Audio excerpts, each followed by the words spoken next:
That's funny. Sync problem. Okay, go.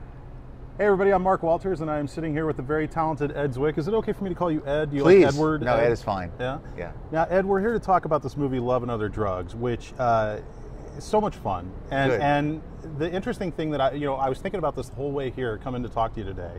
I'm sure that everybody has been saying to you, wow, this is a real departure from the type of films that you normally do. You know, you're used to doing like The Last Samurai or Blood Diamond or Defiance or something.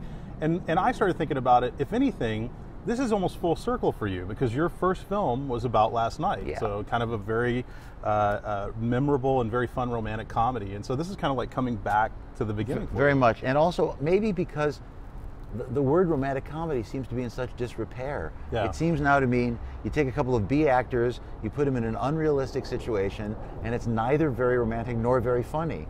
And romantic comedies to me were some of the best movies ever, like Shampoo and Broadcast News and even the earlier movies. And I wanted to go back to that genre that I had loved, and I figured this was a good time to do it.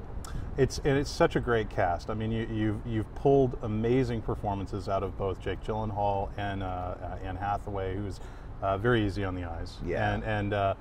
And probably more easy on the eyes, more of her being easy on the eyes in this film than we've ever seen likely before. They're at the height of their game, but I actually, coming to know each of them, I came to realize that there were things that the audiences hadn't seen. They hadn't seen just how funny Jake could be and how charming. They hadn't seen just how sexy and how earthy Anne could be. And I realized, oh, this was an opportunity to really show audiences things about each of them that they hadn't really seen before. Mm-hmm. Now, you adapted this from the book. Yeah. You co-wrote the screenplay Yeah. on this. How different would you say this is from the book material? Well, the truth is, the book is, for whatever it's worth, the book is really a description of a man in the moment of the introduction of Viagra selling drugs. Mm-hmm. It's not about a relationship. He has no parents. He has no family, no friends. That was just the context. The book provided the springboard for us to write essentially an original story. Right. The love story aspect of it is something that you pretty much injected. Yes. That's all new. Yeah. Yeah. There's some interesting moments in the film. The one moment I did want to ask you about was the moment when he's when she goes to the meeting with Yes. the people that all have Parkinson's. Yeah. It seemed extremely real to me. Were those real people? We came to know a lot of people in that community. Right. Anne did her own research, I did my research, we talked to neurologists, and they introduced us to a lot of people from support groups, and those were all real people. Mm-hmm. And I'd come to know Michael J. Fox over the years. Actually, when I was very young, I worked with him, and I was talking to him when I was making the movie a couple times, and he said to me, look, it cannot be funny enough. He said, that's what we do, that's what we use. And I went, right. I know what to do. Yeah. And I wrote some of that, and then a lot of it was themselves just talking. I was off camera, talking to them, getting them to tell their own stories, and then I just put it together. Yeah. Yeah. When you're dealing with subject matter like that, you want to do respect to it, and you want to take it seriously, but you also want to, keep it lighthearted enough to where people aren't going to be bogged down by that and not enjoy the rest of the film. That is the challenge, and it's the challenge whether you're making a drama about something serious or a comedy. Yeah. Ironically, I think it's somewhat easier with a comedy because you can leaven that experience.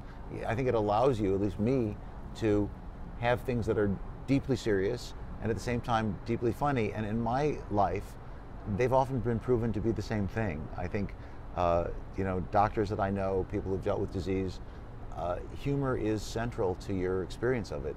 So I actually felt that we could do both. We could be brutally honest and at the same time be brutally funny. Mm-hmm. Also, there are some great scenes of what I guess I would refer to as broad comedy in the movie. Now, when you're dealing again with subject matter that is like this, how do you know how broad to take it and when to hold back? My very first job was as an assistant to Woody Allen on Annie Hall. Yeah, good gig. Pretty great gig, and that movie is a very serious movie, I think. And there's nothing broader than the stuff that he pulls off in that movie. Yeah. And so that was maybe in my life a kind of touchstone, a kind of talisman to me. Yeah. And I'm sure you're able to draw on, working with someone like Woody Allen, just the experience of that movie alone, I would imagine you could apply that to the rest of your life. Well, I did, in fact. I think the fact that he was writing about his life and that became those movies, I think when I set up about trying to do 30-something, I think we looked at our own lives and tried to filter them through that same kind of a lens. Yeah, you've done a lot of TV work as well. I'm doing shows like 30-something, and then it was Once and Again. Yeah, right? yeah. And So-Called Life. Yes, and it seems to me like there would be some interesting challenges going back and forth from doing films and then doing TV work. I mean, obviously there's going to be pluses and minuses to both. What are some of the great freedoms of doing film, and then what are some of maybe the freedoms also of doing television work? Well, television, it's almost like the repertory theater. You write it, you shoot it, you cut it. It's this very instinctive, very visceral process, and that's thrilling. But there's also no closure. There's no sense of polish. It just eats you up and just always demands more. A movie tends to have almost too much focus on too little film, where everyone is sort of conspiring to have their opinions heard, and so it becomes a very intense, very dynamic experience, and that could be great. On the other hand, so much stakes, so much is riding on the thing on a Friday night that succeeds or fails, in a screening, and then all of a sudden they know the numbers across the country, and that's very upsetting as an experience too. Yeah, and we're seeing that happen now. I mean, like we just had the show Lone Star, which didn't even get 2 episodes, and they cut it, and it's to me it's very shameful that the networks are not giving these shows a chance to build an audience. They are sowing the seeds of their own demise, and we feel it happening more and more, and it will all come tumbling down eventually. Well, which brings me to my next question, which relates directly to this. Do you see yourself possibly returning to television at some point, or do you think right now it's a little too tenuous of a market to get into? Well, I mean, I've been lucky enough to do the things I want to do in movies, which is fun, and we've done so much television. We took a break. I think we probably will get back in television at some point, probably to be more cable than network. Yeah. And I just wouldn't say never to anything, because I think it's really about what form suits the content that you want to do. What's your, as a guy that comes from both film and television, what do you see as some of the best quality television that's on the air right now? Well, I don't know about right now. I mean, last year I sat down and I watched all 4 seasons of The Wire. Yeah. And it was as if I was looking at Shakespeare or Dickens. It was at the level of such really mastery of performance and writing and shooting that I was just entranced, and that's the one that really sticks out in my mind. Yeah. So and we don't seem to have that right now. There is no Wire. No, I mean Treme is interesting, but not. I don't think at the same level to my taste. I haven't had that much time to look at it, so I don't really know what's there or what isn't. Going back to Love and Other Drugs, I see this being a very popular film because I think it speaks to a lot of different things in people's lives, both young, old, anywhere in between. The one thing I think that's probably going to end up being one of the more controversial aspects is some of the nudity, and especially with Anne, showing off so much of her body.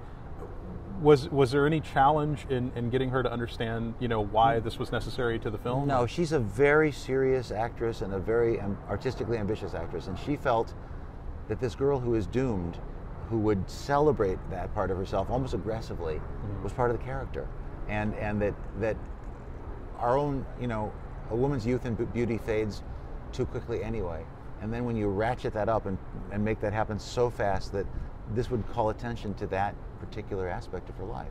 And how important was the casting? Because you really have assembled a great ensemble cast, particularly like some of the people like George Siegel, who I love, and Hank Azaria, Ollie Platt. They're like the staples of the 1930s of who Thomas Mitchell was, and William Demarest, and these great character actors who just bring it in a very short moment. They completely inhabit a character, and that's a joy for me to work with guys like that.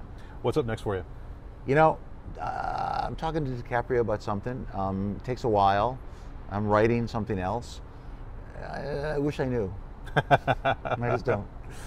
Ed Zwick is the man. The movie is Love and Other Drugs. It's a phenomenal film. A lot of fun. Thanks so much for talking to us. Appreciate Really it. pleasure. All right, I'm glad you're here. Thanks.